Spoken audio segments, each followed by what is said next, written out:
Hello నమస్తే, welcome back to KK news. నేను మీ మధు. ఈరోజు నేను ఎక్కడున్నాను అంటే పుష్కర్ ఘాట్ దగ్గర ఉన్నాను. మనకి వచ్చే సంవత్సరమే గోదావరి పుష్కరాలు స్టార్ట్ అవుతున్నాయి కదా, కాబట్టి ఇక్కడ పనులు కూడా చాలా వేగంగా జరుగుతున్నాయి. అలాగే సేఫ్టీ ప్రికాషన్స్ కూడా తీసుకుంటున్నారు. ఇక్కడ చాలా మంది వచ్చే ఛాన్సెస్ ఉన్నాయి కాబట్టి అన్ని సేఫ్టీ ప్రికాషన్స్ కూడా తీసుకుంటున్నారు. మరి ఈ గోదావరి పుష్కరాలకు సంబంధించి విశిష్టత ఏంటో తెలుసుకుందామా? నేనైతే చాలా క్యూరియాసిటీగా ఉన్నాను. నాకు కూడా ఈ గోదావరి పుష్కరాల గురించి ఎలాంటి ఐడియా లేదు. ఒకసారి తెలుసుకుందాం రండి.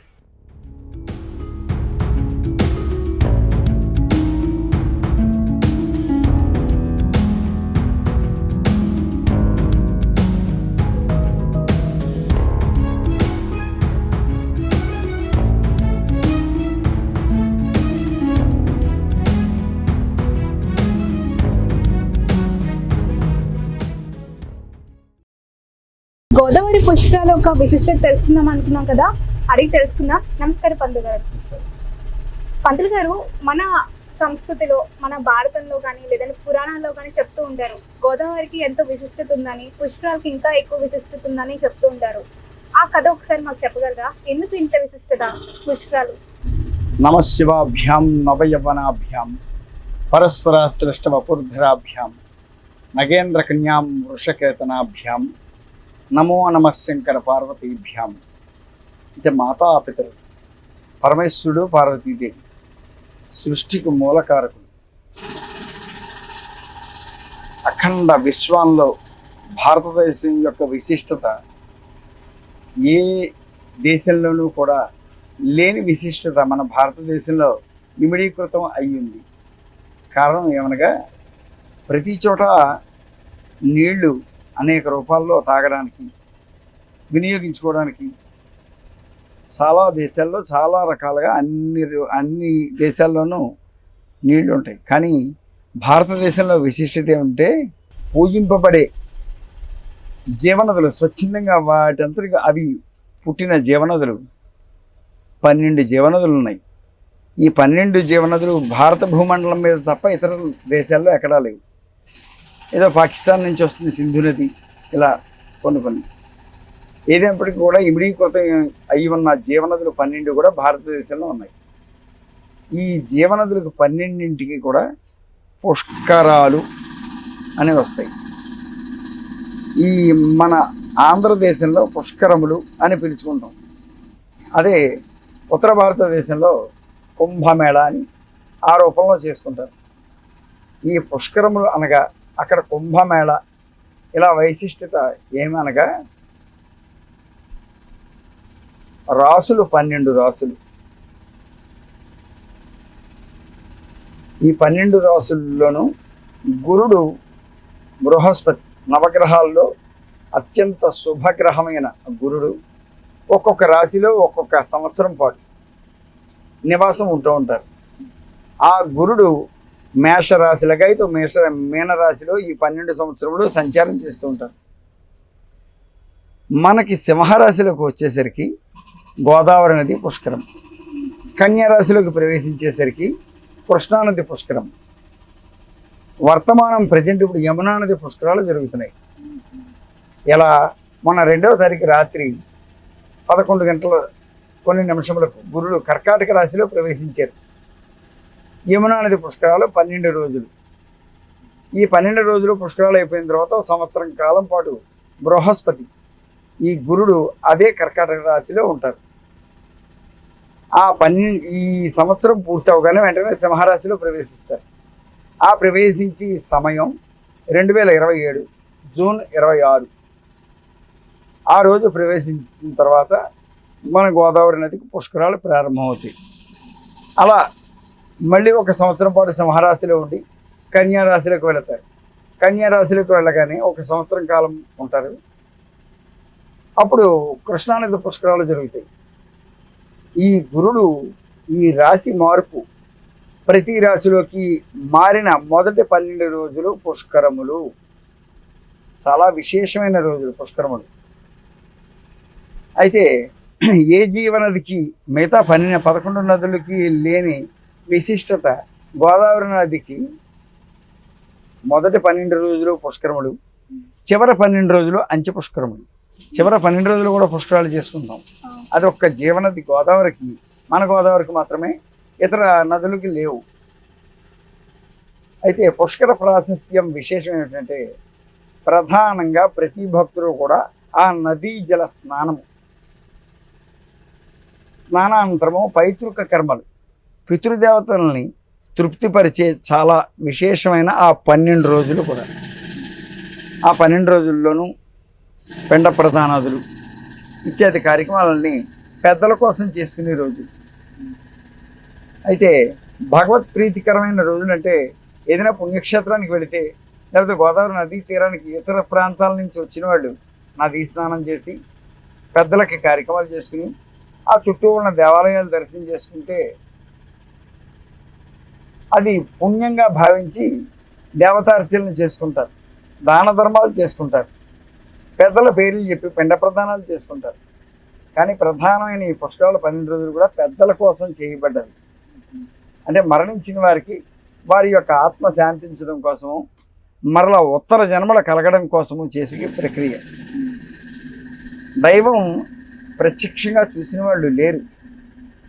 ఈ కలియుగంలో మానవ నేత్రాలకి ప్రత్యక్షంగా దైవం కనపడదు యుగ ధర్మాన్ని అనుసరించి.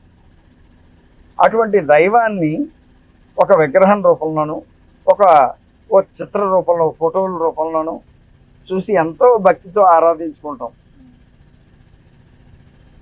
ఈ దేవతార్చనలు చాలా విశేషంగా ఎన్నో రకాలుగా చేసుకుంటాం. సత్యనారాయణ వ్రతం అని, మహాలక్ష్మి హోమం అని, విష్ణుమూర్తికి సంబంధించిన సత్కాల సుదర్శన హోమములని, రుద్రప్రీతికరమైన మృత్యుంజయ హోమములని, ఇవన్నీ ఆవాహన చేసుకుని ఆ దేవతలని ఆవాహన చేసుకుని మనస్తృప్తిగా చేసుకుంటాం కదా కనపడిన దేవతల కోసం.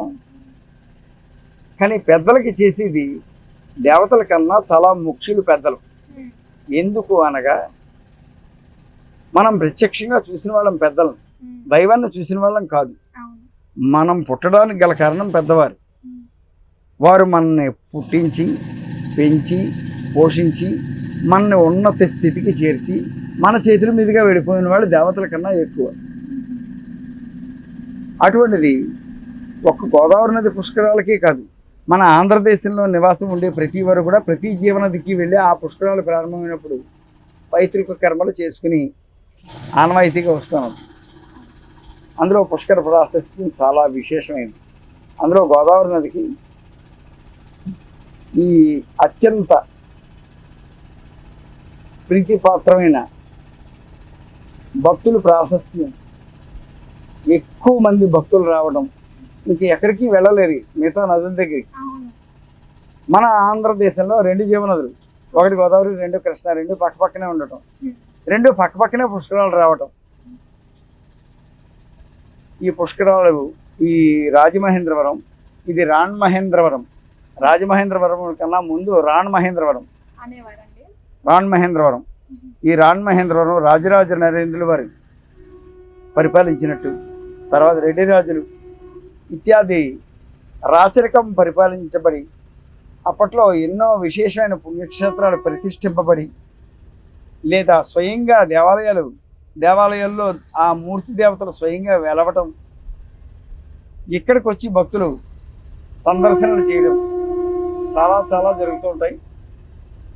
అనేక పుష్కరాలు నా వరకు వస్తే 79కి నేను చిన్నపిల్లవాడిని.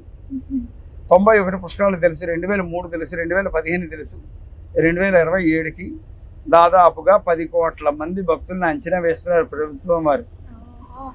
ఈ 10 కోట్ల మందిని ఏ రకంగా నడపాలి, ఎక్కడ అల్లకల్లోలు జరగకుండా ఏ రకంగానైనా సరే పోలీసు వారు కానీ ఈ రక్షణ శాఖ వలయాల్లో ప్రతి భక్తులు సుఖంగా ఈ పుష్కరాలు పేరు చెప్పి గోదావరి నదీ స్నానం ఆచరించుకుని మరలా వారు సుఖంగా ఇంటికి వెళ్ళేలా చేసి పూర్తి బాధ్యత ప్రభుత్వం చాలా చాలా అన్ని కోణాల్లోనూ సిద్ధపడి ఈ రేవులన్నింటినీ కూడా శుభ్రం చేయడము, ఈ వచ్చి భక్తులకి సౌకర్యాలు కల్పించడము అందులో నిమిత్తులై ఉన్నారు. అందులో ఈ పైతృక కర్మలు చేసుకోవడానికి భక్తులు ఒక్కచోటే అందరూ ఇమిడీకృతం కాలేరు కనుక కోటిలింగాల రేవు, తర్వాత ఈ దుర్గా ఘాటు, పుష్కరాల రేవు, తర్వాత మార్కండేయ ఘాటు, తర్వాత పద్మావతి ఘాటు, ఇవన్నీ సిద్ధం చేస్తున్నారు. ఇవి కాకుండా పశ్చిమ గోదావరి జిల్లా, తూర్పుగోదావరి జిల్లాకి ఈ 2 జిల్లాలను కలిపి 595 ఘాట్లు రెడీ అవుతున్నాయని నిన్న ఒక పత్రికా రూపంలో చదివాను.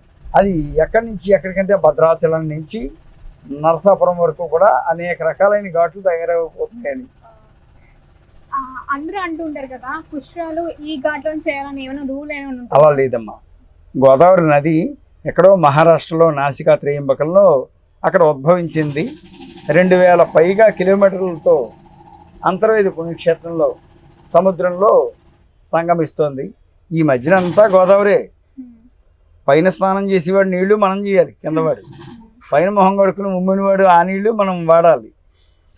ఇవన్నీ నవ్వుగా అనుకునే మాటలు తప్ప జీవనది ఎక్కడ, ఈ జీవనదిలో ఎక్కడ చేసినా ఆ తీర్థ ఫలితం అక్కడే ఉంటుంది. మనకి గోదావరిలో స్నానం చేస్తే, అది కూడా పుష్కర స్నానం చేస్తే ఎంతో పుణ్యం దక్కుతుంది అంటూ ఉంటారు. అంటే గోదావరిలో స్నానం చేసినా లేదంటే పుష్కరాలు మనం అటెండ్ అయినా కూడా మంచిగా వాళ్ళకి పుణ్యం దక్కుతుంది అంటూ ఉంటారు. నిజమే అంటారా?